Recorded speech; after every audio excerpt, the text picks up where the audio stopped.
Hello everyone and welcome to a special episode of the Dungeon Lore series. Today we've been given some exclusive access to the new updated textures coming in 7.0, and I was lucky enough to be able to follow the story through one of the new areas, as well as tackle the dungeon at its end.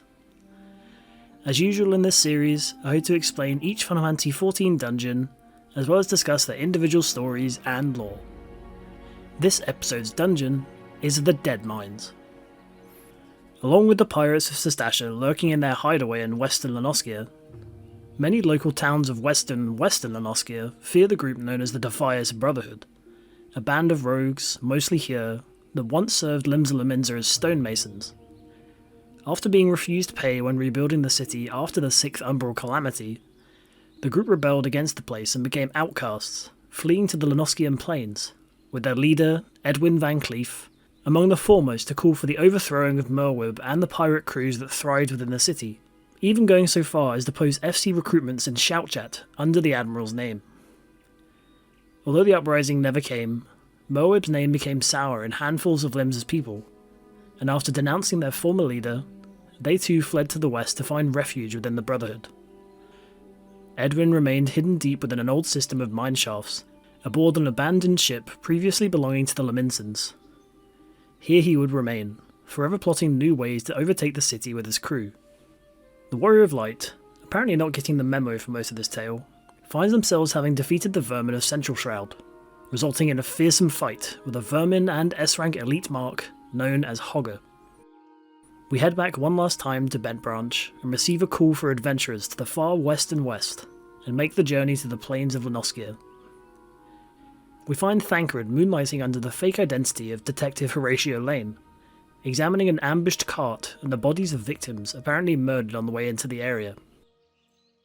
We're sent to speak with the local bums of the area for information, and then sent to handle local monsters to discover clues, which we do so in the form of some red cloth scraps and a torn flyer, the latter of which seems to be a recruitment for a mysterious group.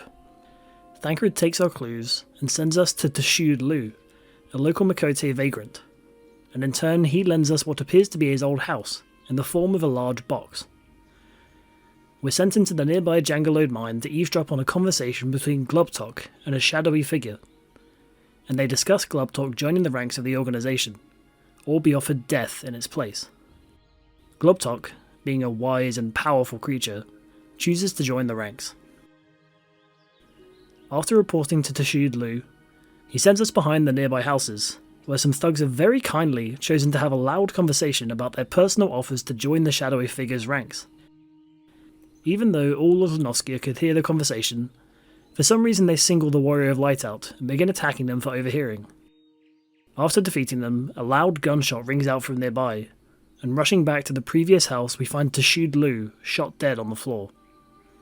After determining the culprit had to be a machinist, Detective Thancred sends us onwards to Saldine's farm, where we speak with Farmer Saldine, who for some reason wants us to leave as soon as possible. What a jerk. Anyway, we immediately begin helping him out by defeating the haywire harvesters roaming the fields, as well as assist his wife in collecting ingredients for a hearty stew. We hand over all that we collected, and for some reason, the children there choose to thank whoever Cylindra is instead of us. Nonetheless, Farmer Saldine changes his tune and thanks us for helping them through the tough times.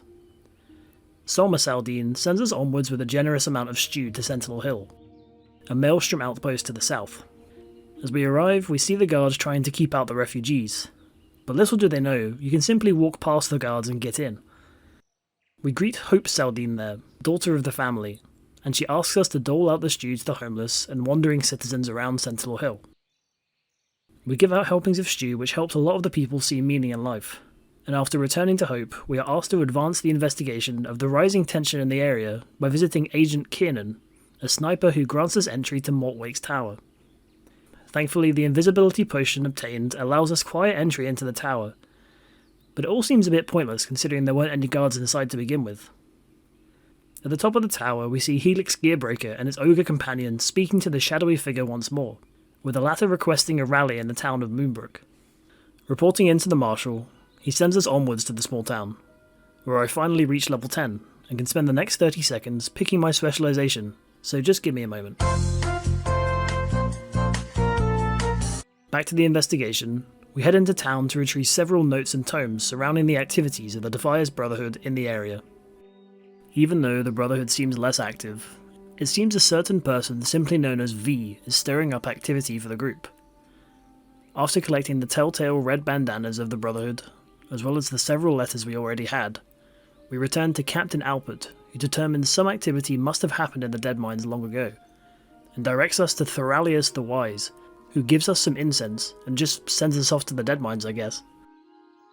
Following the homeless as though they were road signs, we reach the caves and follow along until just inside the entrance to the Deadmines, and inhale the incense to grant a vision. We are shown the large ship at the very end of the place, where adventurers of old call forth Edwin Van Cleef, who attacks them, crying out that the Brotherhood shall prevail. Well, when I say crying, I mean more like someone at a party doing a Batman impression, but the effect is not lost. Lapdogs, all of you. The adventurers eventually manage to take down the Defiers' leader, cheering as they begin the return journey to Sentinel Hill to inform the Marshal of the news. Left in Edwin's wake, however, a small girl emerges from the cabin of the ship, seeing her motionless father on the floor, and we see that she is called Vanessa Van Cleef, as she begins to cry.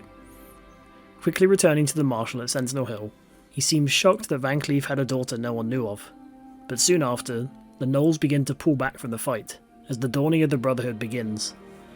Now, as usual, only the relevant characters are still visible here, and the rest disappear for a while, so I wonder who could be... Oh. Hope Saldine walks forward, with Vanessa Van Cleef for some reason in shout chat about the Brotherhood already. Hope meanwhile calls the Marshal a bastard, telling them all that they will burn. She then calls an overwhelming number of Defiers blackguards to her side, as she reveals herself to be Vanessa Van Cleef, daughter of Edwin and continuer of his legacy. She ties up the guards and Thancred, and moves to free the Rothgar Ripsnarl, who I forgot to mention up until now. He fantasias to reduce his size and escape the pillory, and receives his signature hat from Van Cleef. Sentinel Hill begins to go up in flames, as the Marshal bids us flee to Limsa to report to the Maelstrom there. We do so and then return to Sentinel Hill, where at last Marshal Gryan bids us delve deeper into the Deadmines, to nip the uprising of the Brotherhood in the bud. To do so, of course, we need our trusty scions by our side, but unfortunately, most of them were on vacation when the call came. Luckily, Thancred himself realises that he was a priest the whole time, and Estinian arrives on the scene with his trusty cat in tow, as we move to enter the Defiers' stronghold. We enter through the same entrance we used to experience the vision of the huge ship, with a small clearing occupied by Maelstrom guards, and a clone of Thancred just to be safe. This first shaft of the mine is occupied by the ogre forces of Glubtok, and the cannons they fire can be turned against them, causing massive damage. We reach a locked bulwark gate where two bodyguards stand before Glubtok himself, and we ensure that we deal with them first before... During the fight, Glubtok powers up his fists with either fire or ice magic, punching at the party and adding elemental effects. The flame fists explode and knock the target away, while the ice fists slow the target with every hit. When injured, the ogre mage rushes to the centre of the room and channels enormous arcane power into himself. Large explosions of fire and ice begin happening all around the arena, with more and more intensity, constantly exploding all over. When Glubtok sustains much more damage, the power begins to overwhelm him and turns him to dust, and the party can continue onwards. The next section houses the goblins of Helix Gearbreaker, as the overseers command the monkeys to do their dirty work. Along the way, a handful of mine bunnies throw extremely alcoholic drinks at the party, causing their vision to sway ominously. We continue onwards until reaching another door guarded by two oaf lackeys, after which we enter the mast room, containing enormous tree trunks used for presumably creating ship masts. A handful more oafs are spread around the room here, as well as the lumbering oaf carrying Helix on his shoulder. During this fight, the oaf swings wildly at party members, while Helix tosses bombs in all directions that detonate after a few seconds. When injured, the oaf grabs a nearby party member and carries them over to the far door, before quickly sprinting and smashing them into the pile of logs on the other side of the room. Helix meanwhile occasionally jumps on top of a party member, attempting to cling onto their shoulders while still throwing bombs. After the oaf falls, Helix keeps this tactic up, switching between party members until defeated. The next section contains many of the Huron Defiers recruits, each working on one or more logs for shipbuilding materials. The mages here cast a spell that places a large dome which enrages any who step inside, increasing the ferocity of their attacks. After proceeding through another metal door, we reached a large foundry being run by goblins, although by its appearance it seems to be of elegant design. The goblins meanwhile are fleeing the area, as their creations seem to have turned on them. We discover them to be harvesters, used for cutting trees and crops. After defeating the smaller of the machines, the enormous Faux Reaper 5000 awakens for the remaining energy. This contraption uses the excess energy from the foundry to empower itself.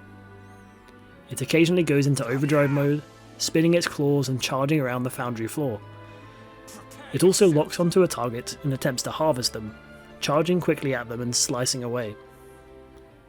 When injured, the Faux Reaper experiences an error and its safety inhibitors disable, causing its damage to increase massively. The final stretch of the mines involves yet more of the Defier's crew, still attempting to build ship parts or harvest resources from the mine itself. We reach a final double door that appears to be locked, but a nearby cannon points at the door. We attempt to use it, but the cannon explodes, blasting the door open and unleashing another troop of enemies against us. Once through the doors, we see the massive ship from Memory of the Past, with its cannons all manned and firing upon the dock leading up to it. We reach the ship and begin attacking the crew, using their cannons against them once more, and continue upwards further, until we reach the deck of the ship, where a familiar, snarling face awaits. Admiral Ripsnarl, back on his original race, turns and attacks the party. During the fight, he swipes towards the tanking party member, and with each successful blow, the Wrothguard's attacks become more and more fierce and rapid. Intermittently during the fight, the Admiral calls upon a magical fog, disappearing into it for a while. It feels as though the vapour itself attacks the party, before the Admiral howls and reappears from the mist, swiping at the group. After Ripsnarl disappears and reappears from the mist several times, he falls, claiming that Vanessa is forever out of our grasp. Just at that moment, however, a noise comes from within the ship's cabin, and when approaching the doorway, the true captain of the ship appears. Captain Cookie, infamous Sahagin of the Lenoskian shores, leaps into his signature cooking pot and... No, yeah, I read that right, okay. He leaps into his cooking pot and begins unleashing his power at the group, throwing rotten food all over the floor, which smells really bad. The party must make sure to only eat the healthy food, or suffer serious tummy pains for 30 seconds. The good food, however, increases their damage and haste, with each food eaten increasing the effect. Once the captain runs out of ingredients and vigour, we manage to skewer him from his pot, defeating him for good. After this, Thancred arrives from behind, congratulating and thanking us for defeating the Kingpin, and noting that Vanessa Van Cleef will have much more trouble conquering anything without the use of the Deadmines base. My turn! He then turns to the captain and notes that this is the way the cookie crumbles. And that's the end of the story and lore of the Deadmines. A breadcrumb trail of crime leading around western Lenoskia, taking us all the way to the daughter of the Brotherhood, and returning us to a refurbished mine used once again for rebellion and evil.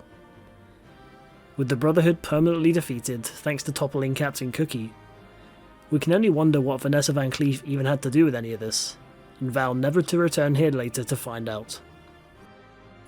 I hope you enjoyed this video. If you did, leave a like and subscribe to the channel for more Final Fantasy XIV lore. Thanks again to Square Enix for the opportunity of an early playthrough of the new expansion zone, and I'll see you next time for Shadowfang Keep.